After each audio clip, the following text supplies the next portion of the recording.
আজকে আমরা জানব পৃথিবীর সবচেয়ে দরিদ্র তিনটি দেশ সম্পর্কে। বিশ্বের দরিদ্র দেশের প্রথম তালিকায় উঠে এসেছে আফ্রিকার যুদ্ধবিধ্বস্ত দেশ দক্ষিণ সুদান। 2011 সালে স্বাধীনতা লাভ করা দক্ষিণ সুদানের অস্থিতিশীল রাজনৈতিক অবস্থান, চলমান সংঘর্ষ, প্রমুখ অবকাঠামোর কারণে জীবনযাত্রার মান খুবই নিম্ন। দেশটির মাথাপিছু জিডিপি 455.16 মার্কিন ডলার।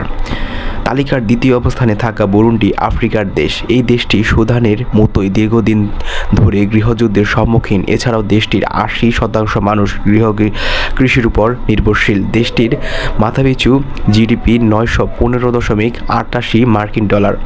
মধ্য আফ্রিকার গণতন্ত্র আফ্রিকার দেশের মধ্যে আফ্রিকা প্রজাতন্ত্র স্বর্ণ, তেল, ইউরেনিয়াম ও হীরের মতো মূল্যবান সম্পদের খনি থাকা সত্ত্বেও দরিদ্রতা ডুবে আছে। আফ্রিকার এই দেশের মাথাপিছু জিডিপি 1,200 মার্কিন ডলার।